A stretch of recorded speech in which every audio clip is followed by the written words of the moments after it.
A thread by Ron Coleman. Sit down, I have something to tell you, and it's going to make you sad, but it's also an opportunity you must take, and immediately. It's this: people you love and respect are actually relying on legacy media brands for news and information entirely. Here's what to do. Do not engage in a frontal attack. Obviously, do not insult their intelligence. Many of these people are, in fact, highly intelligent and accomplished. They just literally do not know better. They are normal, trusting people, Americans like you and me. Remember, it's not as if the New York Times or Washington Post or NBC News or CNN announced, we aren't doing what we did when you grew up anymore. We don't corroborate reporting. We don't seek both sides of a story. We don't print corrections. We work for one side now. Didn't happen.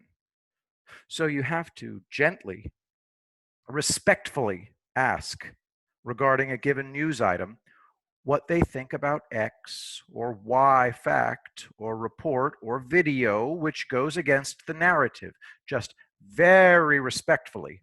They will, of course, be unaware of this fact because they rely on legacy media brands.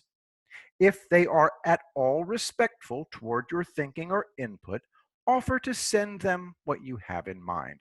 It can't be something from Breitbart or Project Veritas or any alternative news source. You're trying to break very, very entrenched habits here. The story is going to have to come from a media brand they trust and recognize that has just gone, likely for its own reasons, a teeny tiny bit outside the Hive's narrative lines. Stories like this: the New York Daily News. Members of the Orthodox Jewish community used bolt cutters to liberate a Brooklyn playground welded shut because of COVID-19. A video showed 3 Orthodox men, one wearing a mask, cut the chain while a group of children with uncovered faces cheered. Remember, you're not proving anything substantive with a link like this. You're making them aware that there's something that really happened that is remarkable, newsworthy, interesting, and that is not reported or is buried in the newspaper of record, the New York Times, etc. Here's another example of a story that was reported, but believe it or not, smothered outside the extended circles of people reading these words right now. AP count: over 4,500 virus patients sent to New York nursing homes. Again, you're thinking, everybody knows this. But no, your nice, normal friends who depend on grandpa's journalism brands do not know this.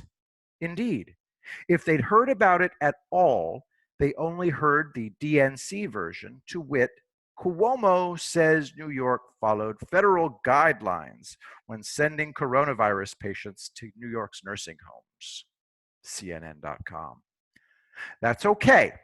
You still need to gently move them a degree or two away from the direction they're in now. It's going to take a long time, but you need to keep a store of links to news reporting, video, and other information from sources they already trust, bookmarked for this.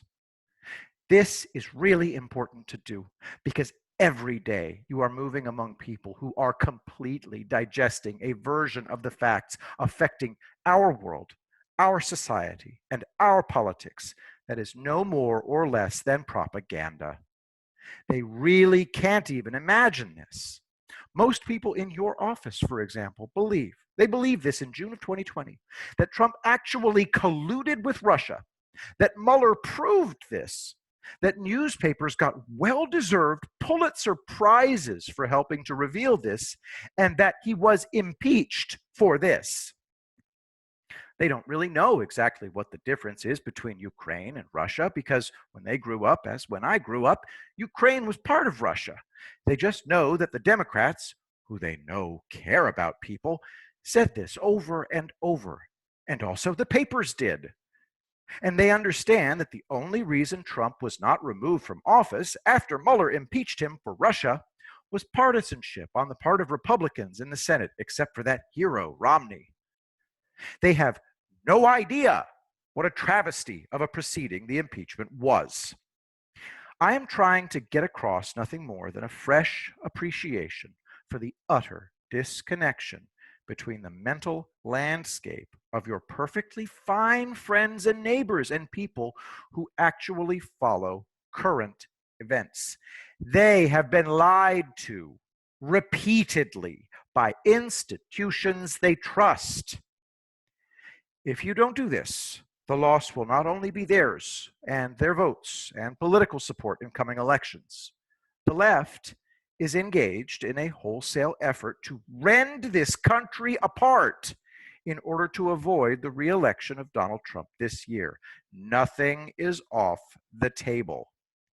Included in nothing, in fact, way up on the list, is separating people who, like you, understand what has happened and what is happening from your friends, families, and coworkers. You are absolutely being targeted for this purpose. The goal is to make you a pariah.